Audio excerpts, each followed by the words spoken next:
नमस्कार दर्शकों, जी न्यूज़ के इस खास बुलेटिन सुर्खियां में आप सभी दर्शकों का बहुत बहुत स्वागत है।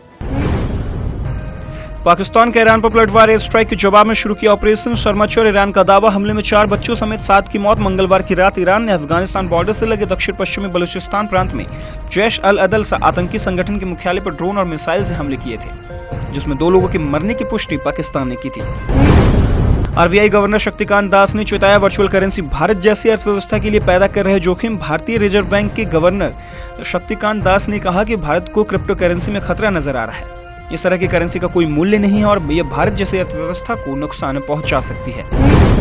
राममय छत्तीसगढ़ शबरी की नगरी से बेर लेकर रवाना हुआ जत्था अयोध्या धाम में 22 जनवरी को भगवान श्री राम मंदिर के प्राण प्रतिष्ठा को लेकर शबरी की नगरी शिवरी नारायण से बेर से भरी टोकरियों को लेकर श्रद्धालुओं का एक जत्था अयोध्या धाम के लिए रवाना हुआ।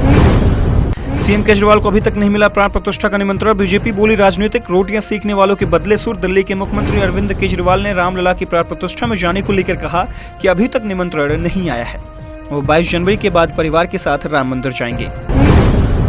एयर इंडिया स्पाइस जेट पर 30-30 लाख का जुर्माना। कोहरे के दौरान ट्रेंड पायलट्स की ड्यूटी नहीं लगाई गई थी, इससे कई फ्लाइट्स लेट और डाइवर्ट हुई। डीजीसीए की तरफ से बताया गया कि दिसंबर 2023 में फ्लाइट्स के लेट, कैंसिल और डाइवर्ट होने का डेटा का एनालिसिस किया गया था। इसमें पता चला कि कोहरे के कारण 25 से 28 दिसंबर के बीच दिल्ली एयरपोर्ट पर करीब 60 फ्लाइट्स लेट हुई थी। इनमें सबसे ज्यादा एयर इंडिया और स्पाइस जेट की फ्लाइट्स थी। क्या 22 जनवरी को केरल में बिजली काटी जाएगी? दावा, लोग प्राण प्रतिष्ठा लाइव ना देख सके इसलिए उठाया गया यह कदम। जानिए सच्चाई। 22 जनवरी को रामलला की प्राण प्रतिष्ठा को लेकर देश भर में हर्ष उल्लास का माहौल बना हुआ है। इस बीच सोशल मीडिया पर केरल के सीपीएम नेता पीके बीजू को लेकर एक पोस्ट वायरल हो रहा है। इस पोस्ट में 2 दावे किए जा रहे हैं। केरल की कम्युनिस्ट सरकार प्रदेश भर में 22 जनवरी को बिजली सुधार की मुहिम चलाएगी। इस कारण पूरे प्रदेश में उस दिन बिजली सप्लाई बंद रखी जाएगी। आरक्षण के लिए भरतपुर में जाटों का महापड़ाव। पटरियां उखाड़ने की धमकी। भरतपुर और धौलपुर के जाट समाज के लोगों ने आरक्षण के लिए बुधवार को जयचौली रेलवे स्टेशन के पास महापड़ाव डाल दिया।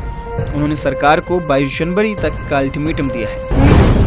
भारत जोड़ो न्याय यात्रा का 5वां दिन। आज यात्रा असम में प्रवेश करेगी। नागालैंड में राहुल बोले, पीएम ने 9 साल पहले झूठा वादा किया। उन्होंने लोगों से कहा, मैं शर्मिंदा हूं कि पीएम मोदी ने 9 साल पहले नागालैंड के लोगों से नागा संधि को लेकर एक वादा किया था, लेकिन इसे लेकर कुछ नहीं किया। अगर आपके पास किसी चीज का हल नहीं है तो आपको झूठ नहीं बोलना चाहिए। बिलासपुर, कोरबा और जशपुर में झमाझम बारिश। मंडी में रखा धान भीगा। रायपुर, दुर्ग, भिलाई में सुबह से छाए बादल। आज भी अलर्ट। छत्तीसगढ़ में मौसम का मिजाज फिर बदल गया है। बिलासपुर में गुरुवार तड़के हुई बारिश और कोहरे ने ठंड बढ़ा दी है। कोरबा में मंडी में रखा धान भीग गया। वहीं जशपुर में रुक रुक कर बारिश हो रही है।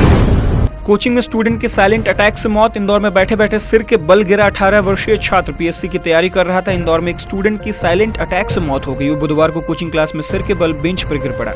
उसे दोस्त अस्पताल ले गए। शाम को उसे मृत घोषित कर दिया गया। जयपुर में गहने कैश लूट कर भागी दुल्हन। 2 महीने पहले प्रेमी के साथ की शादी प्लानिंग के तहत घर छोड़कर हुई फरार। गलता गेट थाने में गुमशुदगी दर्ज कराने पर पहले से शादीशुदा लुटेरी दुल्हन के गहने कैश समेट कर भागने का पता चला। रामगंज थाने में पीड़ित दुल्हन ने रिपोर्ट दर्ज करवाई है। तेजस्वी को सीएम बनाने के लिए राजद करेगा कर्पूरी परिचर्चा। नीतीश के कोर वोट बैंक में सेंधमारी की तैयारी। 2025 के लिए जगदानंद सिंह ने बनाया प्लान। लोकसभा चुनाव से पहले यादव और मुस्लिम वोट बैंक के बाद अब आरजेडी अति पिछड़ा वोट बैंक पर फोकस कर रही है। दिलचस्प यह है कि बिहार में अति पिछड़ा वोट बैंक के नायक नीतीश कुमार हैं। यानी महागठबंधन के अंदर ही एक दूसरे के वोट बैंक में सेंधमारी कर अपना खूंटा मजबूत करने की पुरजोर कोशिश है। रामलला प्राण प्रतिष्ठा से पहले हरियाणा में अलर्ट। गुरुग्राम, फरीदाबाद समेत 7 जिले सेंसिटिव जोन में। नूंह में जहां हिंसा हुई वहां टाइट सिक्योरिटी। सेंसिटिव जोन पर पुलिस सतर्कता बढ़ा दी गई है। खासकर मंदिर और मस्जिद जैसे धर्मस्थलों को लेकर पुलिस एक्टिव है। मुंबई बेंगलुरु फ्लाइट में पैसेंजर पूरे सफर टॉयलेट में फंसा रहा। एयर होस्टेस ने दरवाजे के नीचे से पर्ची भेजी, सर कमोड पर बैठ जाइए, हम लैंड करने वाले हैं। स्पाइस जेट की मुंबई से बेंगलुरु जाने वाली एक फ्लाइट में मंगलवार को एक पैसेंजर पूरे सफर के दौरान टॉयलेट में फंसा रहा। टॉयलेट के गेट का लॉक खराब हो गया था। करीब 100 मिनट तक टॉयलेट में फंसे रहने के कारण पैसेंजर लैंडिंग के बाद सदमे में था।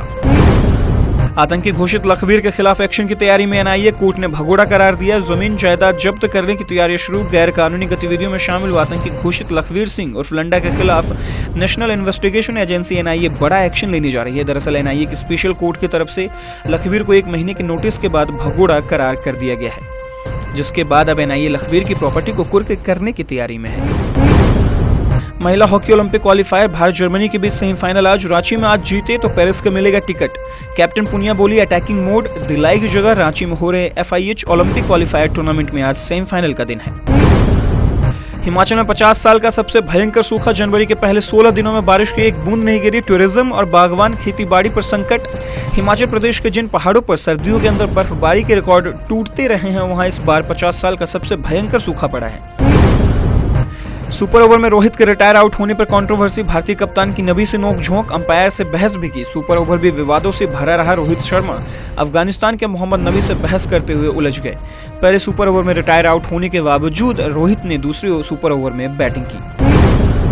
ऑस्ट्रेलियन ओपन के चौथे दिन उलटफेर। 16 साल की एंड्रीवा ने वर्ल्ड नंबर 6 जाबेयुर को सीधे सेटों में हराया। 16 साल की रूसी टेनिस खिलाड़ी मीरा एंड्रीवा ने शानदार प्रदर्शन करते हुए टूर्नामेंट के दूसरे राउंड में ओन्स जाबेयुर को हरा दिया।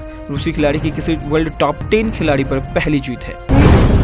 सेंसेक्स में 700 अंक से ज्यादा की गिरावट। निफ्टी भी 250 अंक फिसला। 2 दिन में 10% से ज्यादा गिरा HDFC बैंक का शेयर बाजार में आज यानी 18 जनवरी को लगातार तीसरे दिन गिरावट देखने को मिल रही है। सेंसेक्स 700 अंक से ज्यादा की गिरावट के साथ 70,800 के स्तर पर कारोबार कर रहा है। वहीं निफ्टी में भी 250 अंक से ज्यादा की गिरावट देखने को मिल रही है।